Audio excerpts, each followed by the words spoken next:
在推进新一代战机项目的过程中，中山科学研究院决定在天剑 2C 导弹的基础上，进一步研发全新的天剑5空对空导弹，其性能指标直指美国的 M120C 导弹，预计射程将达到160公里。这里有一个令人好奇的问题：既然目前台湾现役的天剑系列导弹仅发展到天剑2，为何新导弹直接命名为天剑5，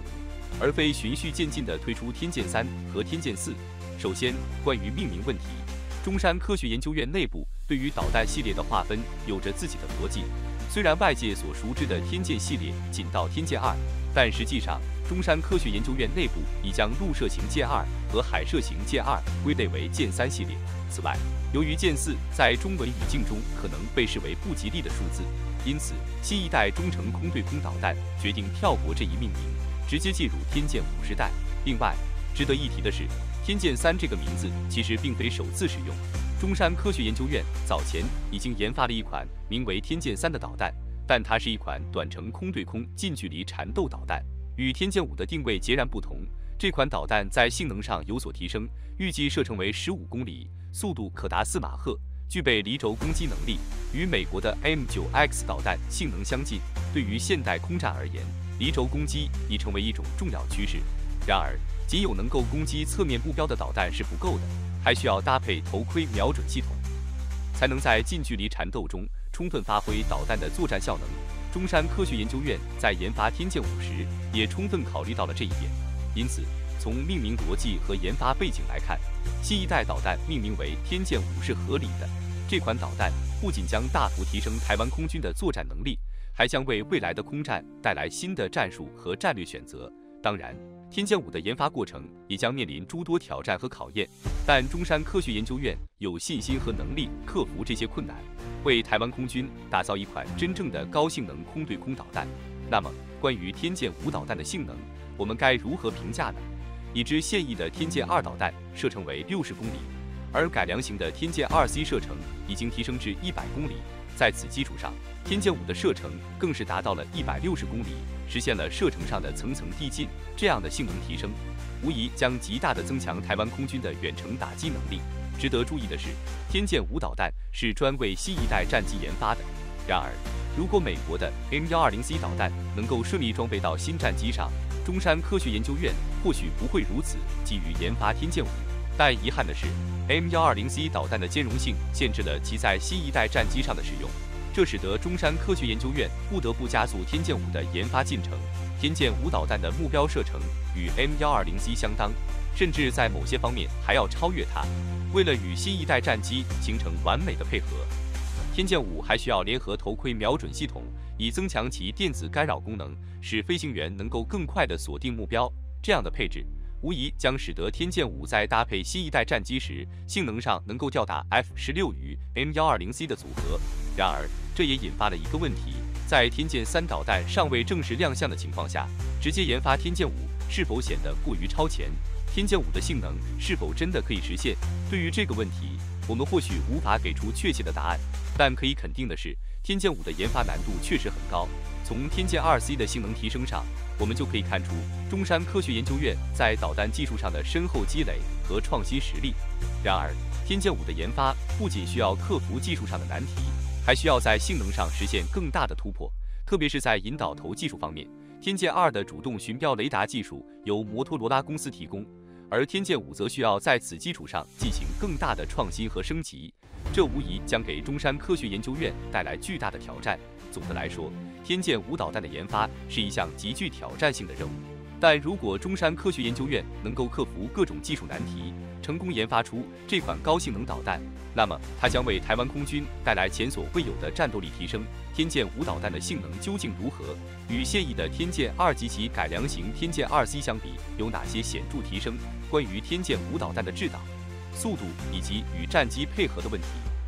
我们可以进行以下深入探讨。首先，天剑 2C 导弹采用的是中段惯性制导与末端主动雷达制导相结合的方式。如果天剑 2C 真的能够达到6马赫的高速，那么在飞行过程中，它只能在中段阶段维持这样的速度，到了末端则需要降速，否则会因为黑障现象而无法进行雷达制导。在大气层内，6马赫的速度确实是一个巨大的挑战。目前还没有有效的引导手段能够应对这样的高速飞行时产生的摩擦高热，会对信号接收产生严重影响，使得制导变得困难。对于天剑5来说，如果它也要达到类似的高速度，那么同样会面临制导和速度方面的挑战。而且天剑5还需要与头盔瞄准系统联动，这无疑增加了研发的难度。另外 ，IDF 战机的 NAPG-67雷达性能也是一个需要考虑的因素。原本天剑2的射程就已经接近雷达的扫描范围了，而天剑2C 的射程更是提升到了100公里。这样的射程对于 IDF 的雷达来说，是否能够充分利用都是一个未知数。同样的问题也会出现在天剑5身上。如果它的射程进一步提升，那么 IDF 的雷达是否能够支持这样的远程打击，也是一个疑问。至于天剑5与新一代战机 ADF 的联动，更是充满了不确定性。台湾目前并不具备隐形射击、先进主动相控阵雷达等第5代战机的技术基础。即使台湾能够开始研制5代机，速度也会非常缓慢。ADF 原型机何时能够问世都是未知数。因此，天剑5与 ADF 联动的画面，目前还只是一个美好的愿景。不过，如果仅从导弹性能的角度来看，不考虑其他因素的话，台湾在导弹研发方面还是有一定的技术和经验的。因此，天剑5的性能大概率还是能够令人期待的。最后，即使天剑5无法立即与 ADF 配合使用，它也可以作为 IDF 战机的有力补充。在现有的 IDF 战机上使用天剑5导弹，同样可以提升空军的战斗力。因此，天剑5的研发还是具有非常重要的意义的。台湾当前的天剑系列导弹已能满足需求。天剑计划包括天剑1和天剑2，原本是 IDF 战机计划的一部分。专为 IDF 战机设计的空战武器，天剑1仿照美制响尾蛇导弹，外观与性能相近，而天剑2则借鉴了麻雀导弹。早期常被误认为采用半主动雷达导引系统，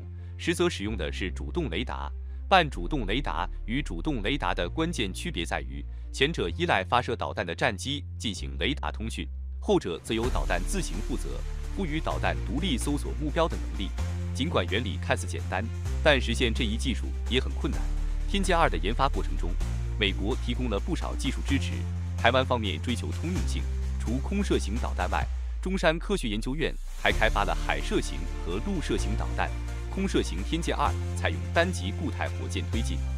射程60公里，最大速度4马赫，配备主动雷达导引和22公斤高爆破片战斗部。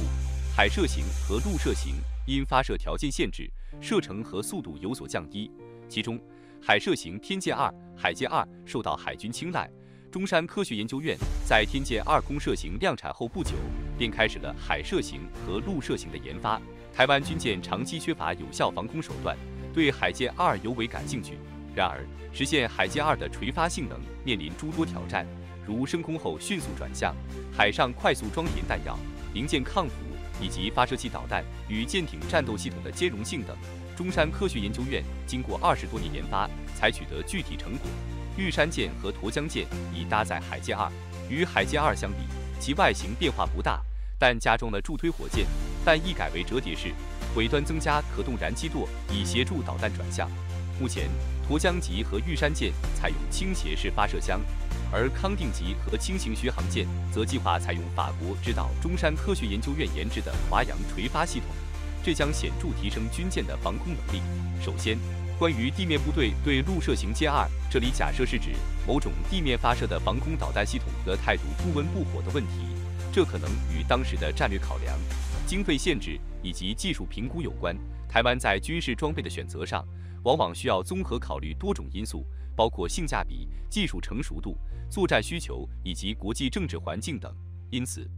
即使某些装备在性能上表现出色，也不一定能够立即得到采购。其次，关于天剑系列导弹的性能，特别是天剑2C，确实展现出了不俗的实力。随着电子技术的进步和导弹技术的提升，天剑2C的有效射程得到了显著增加，并且具备了滑轨发射的能力，这使其在空战中具有更高的灵活性和打击能力。此外，天剑系列导弹的研发也体现了台湾在军事科技领域的自主创新能力。然而，对于是否应该完全放弃有人战机，而专注于无人机和导弹系统的观点，则需要更为谨慎的考量。虽然无人机和导弹系统在现代战争中发挥着越来越重要的作用，但有人战机仍然具有其独特的优势和价值。例如，有人战机可以执行更为复杂的任务，包括侦察、打击和支援等。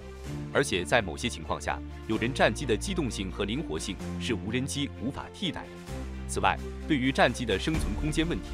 虽然机场和固定机库在战争中可能会受到攻击，但这并不意味着战机就无法生存和作战。通过合理的战术布局和隐蔽措施，以及加强战机的防御能力和机动性，可以有效地提高其生存能力和作战效能。